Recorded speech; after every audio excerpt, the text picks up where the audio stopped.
നമസ്കാരം. യഥാർത്ഥ യുദ്ധത്തിൽ ആരും ജയിക്കുന്നില്ല എന്നാണ് നമ്മൾ പറയാറുള്ളത്. എന്നാൽ ഇറാൻ യുദ്ധത്തിൽ ട്രംപ് നൈസായി തോറ്റു. ഒരു രാജ്യത്തെ വേട്ടയാടി കീഴടക്കാൻ പോയി ഒടുക്കം നാട്ടിലും വീട്ടിലും ഒരു ഗതിയും പരഗതിയുമില്ലാതെ അലഞ്ഞു തിരിഞ്ഞ് ഗതികെട്ട് ഇറാനുമായി അവസാനത്തെ സമാധാന കരാറിൽ ഒപ്പിടാൻ പോകുന്നു എന്ന് വാർത്തകൾ വരുന്നു. പതിവ് പോലെ 39 തവണ പറഞ്ഞ പ്ലേറ്റ് മാറ്റിക്കൊണ്ടിരുന്ന ട്രംപ് സമനില തെറ്റിയതുപോലെ ഇപ്പോഴും പറയുന്നു അധികം കളിച്ചാൽ ഇറാൻ്റെ മേലെ ബോംബിടും എന്ന്. അപ്പോൾ ട്രംപിസ്റ്റുകൾ ഈ തോൽവിയുടെ ആഘാതത്തെക്കുറിച്ച് ചോദിക്കുമ്പം തിരിച്ചു ചോദിക്കും, ഇറാൻ്റെ കാര്യം എങ്ങനെയുണ്ട്, അവർ ജയിച്ചോ എന്ന്. അവരുടെ പരിഹാസത്തിൽ നിറഞ്ഞു നിന്നുകൊണ്ട് രാജ്യത്തിൻ്റെ ഭരണാധികാരിയെയും 3000-ലധികം നാട്ടുകാരെയും കൊന്നിട്ട് പ്രഖ്യാപിക്കപ്പെട്ട ഒരു ലക്ഷ്യവും നേടാനാകാതെ പ്രതിയോഗിയെ സമാധാന കരാറിലേക്ക് ഒപ്പിടുവിക്കാൻ കഴിഞ്ഞു എങ്കിൽ ഇറാൻ തോറ്റു എന്ന് എങ്ങനെ പറയും? എന്തായാലും ലോകത്തിന് ആശ്വസിക്കാനുള്ള വകയുണ്ട്. പുതിയ കാലത്ത് ഒരു യുദ്ധവും ഒരു കരയെടുക്കില്ല എന്ന് തെളിയിച്ചുകൊണ്ട് US-ഉം ഇസ്രായേലും പിൻവാങ്ങുകയാണ്. 14 സമാധാന കരാർ അന്തിമ തീരുമാനത്തിനായി കാക്കുകയാണ് എന്നാണ് അന്താരാഷ്ട്ര മാധ്യമങ്ങൾ റിപ്പോർട്ട് ചെയ്യുന്നത്. MOU അവസാന രൂപത്തിലേക്ക് എത്തിയിട്ടില്ല എന്നും ഉടൻ എത്തുമെന്നും ഇനിയും ഇറാൻ കളിച്ച വീണ്ടും ബോംബിടും എന്നുമാണ് ട്രംപ് പറഞ്ഞതായിട്ടുള്ള റിപ്പോർട്ടുകൾ. ഇറാൻ യുദ്ധത്തിൽ US-ന് എന്താണ് ലാഭം? ഇറാൻ്റെ സ്ഥിതി എന്താണ്? 14 ഇന വ്യവസ്ഥകൾ എന്തൊക്കെയാണ്? പുറത്തു വന്ന റിപ്പോർട്ടുകൾ പ്രകാരം നമുക്ക് പ്രാഥമികമായി ചില വിശകലനങ്ങളിലും നിഗമനങ്ങളിലും എത്താൻ കഴിയും.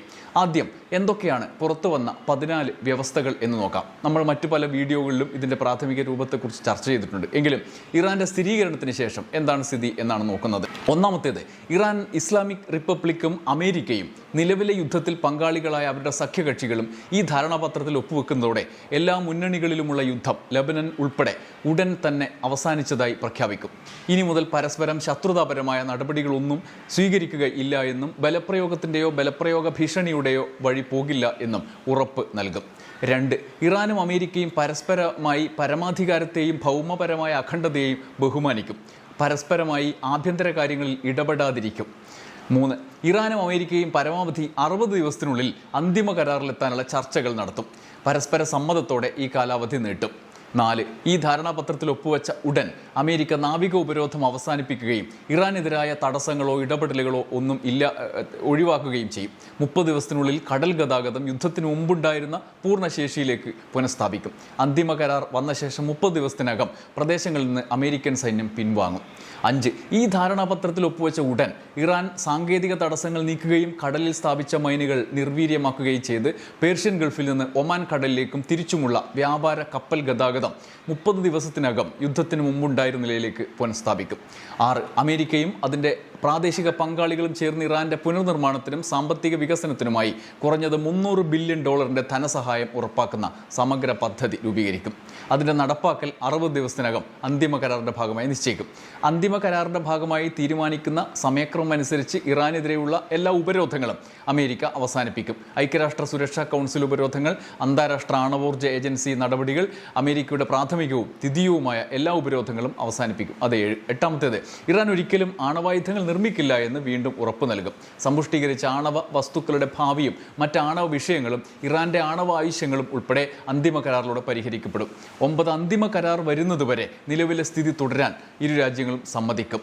നിലവിലെ ആണവ പരിപാടി ഇറാൻ നിർത്തും. അമേരിക്ക ഉപരോധങ്ങൾ ഏർപ്പെടുത്തില്ല. സൈനിക സാന്നിധ്യം വർദ്ധിപ്പിക്കുകയുമില്ല. 10, ഈ ധാരണാപത്രത്തിൽ ഒപ്പുവെച്ച ഉടൻ ഉപരോധങ്ങൾ പൂർണ്ണമായി നീങ്ങുന്നതുവരെ ഇറാൻ്റെ ക്രൂഡ് ഓയിൽ, പെട്രോ കെമിക്കൽ ഉൽപ്പന്നങ്ങൾ, അവയുടെ അനുബന്ധ സേവനങ്ങൾ എന്നിവയുടെ കയറ്റുമതിക്കായി അമേരിക്കൻ ട്രഷറി വകുപ്പ് പ്രത്യേക ഇളവ് അനുവദിക്കും. 11, ചർച്ചകൾ പുരോഗമിക്കുന്നതനുസരിച്ച് ഇറാൻ്റെ മരവിപ്പിക്കപ്പെട്ടതോ നിയന്ത്രണ വിധേയമാക്കിയതോ ആയ ഫണ്ടുകളും ആസ്തികളും മോചിപ്പിക്കും. പൂർണ്ണമായി ഉപയോഗിക്കാൻ ഇറാൻ അനുമതി നൽകും. എല്ലാ അനുമതികളും അമേരിക്ക നൽകും. 12, അന്തിമ കരാറിൻ്റെ വിജയകരമായ നടപ്പാക്കലിനും അതിനോടുള്ള പ്രതിബദ്ധത ഉറപ്പാക്കുന്നതിനും മേൽനോട്ട സംവിധാനം. 13, ഈ ധാരണാപത്രത്തിലെ വകുപ്പുകളുടെ നടപ്പാക്കൽ ആരംഭിച്ചതായുള്ള ഉറപ്പിന് ശേഷം ബാക്കിയുള്ള വിഷയങ്ങളിൽ അന്തിമ കരാറിനായുള്ള ചർച്ച ആരംഭിക്കും. 14, അന്തിമ കരാർ ഐക്യരാഷ്ട്ര സുരക്ഷാ കൗൺസിലിൻ്റെ നിയമപരമായി ബാധകമായ പ്രമേയത്തിലൂടെ അംഗീകരിക്കപ്പെടും. ഇതാണ് നിർദ്ദേശങ്ങൾ. രാഷ്ട്രീയമായി ഏറ്റവും ശ്രദ്ധേയമായ ചില കാര്യങ്ങൾ നമുക്ക് നോക്കാം. 1, ഭരണമാറ്റം ഇല്ല. കരാറിൽ ഒരിടത്തും ഇറാനിലെ ഭരണകൂടം മാറണമെന്നോ മറ്റ് പരിഷ്കാരങ്ങൾ വേണമെന്നോ പറയുന്നില്ല. യുദ്ധം ആരംഭിക്കുമ്പോൾ അമേരിക്കയും ഇസ്രായേലും ലക്ഷ്യം വെച്ചത് ഇറാനിൽ അവരുടെ പാവ ഭരണകൂടം, റെജിം ചേഞ്ച് ഉണ്ടാക്കും എന്നാണ്.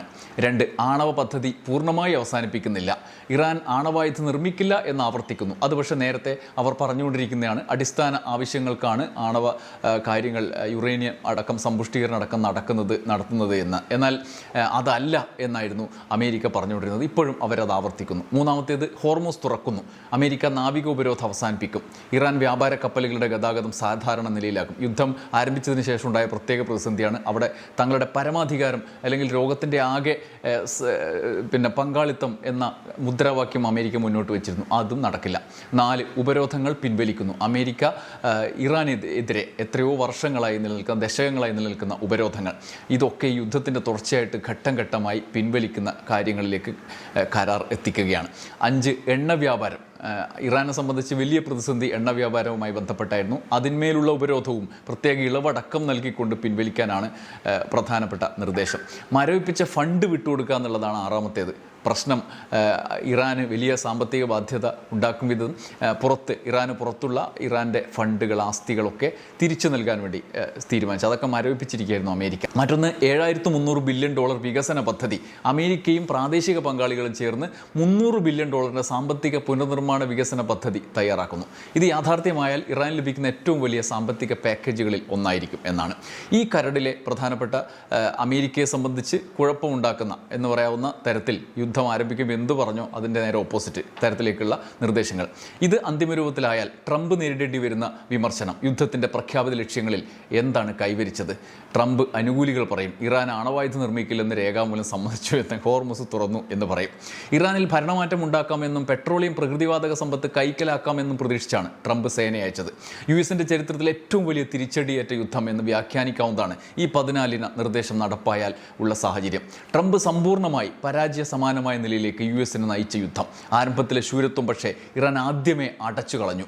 ഹോർമുസ് കടലിടുക്ക് അടച്ചതോടെ യുഎസിൻ്റെ മോഹങ്ങളുടെ കടലും അടച്ചതുപോലെയായി. ഇന്ധനവില കുത്തനെ ഉയർന്നു. ലോക മേധാവിത്വത്തിന് തന്നെ അടിയേറ്റു. റഷ്യയും ചൈനയും ഷൈൻ ചെയ്തു. റഷ്യ സാമ്പത്തിക പ്രതിസന്ധിയിൽ നിന്ന് കരകയറി.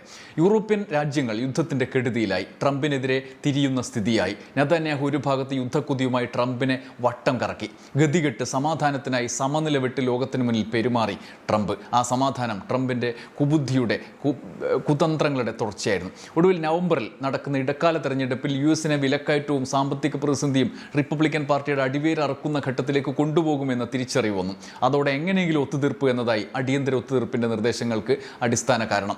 അതിനായി നെതന്യാഹുവിനെ വരെ പിണക്കി. ഒടുവിൽ യുദ്ധം നിർത്തിയതോടെ ജനവികാരം മാനിച്ച് നിർത്തിയെന്ന താൽക്കാലിക സമാധാനം പറയുകയാണ് ട്രംപിസ്റ്റുകൾ. എന്നാൽ യുഎസിനെ ഈ ഗതികെട്ട അവസ്ഥയിൽ എത്തിച്ച പ്രസിഡന്റ് എന്ന നിലയിൽ രാജ്യത്തുയരുന്ന വിമർശനങ്ങൾക്ക് വരുംകാലത്ത് ട്രംപ് വിശദീകരിച്ചാലും തീരാത്ത മറുപടി പറയേണ്ടി വരും. ആണവ പദ്ധതി പിന്നീട് ചർച്ചയാമെന്ന് തീരുമാനിച്ചതടക്കം നിക്ഷേപങ്ങൾ വിട്ടുകൊടുക്കുന്നതും ഇറാനുള്ള ഇളവുകളും ഒക്കെ ഇസ്രായേൽ പക്ഷപാതികളായ റിപ്പബ്ലിക്കൻസിൻ്റെ വിമർശനവും ഒരു ഭാഗത്തുയർത്തും.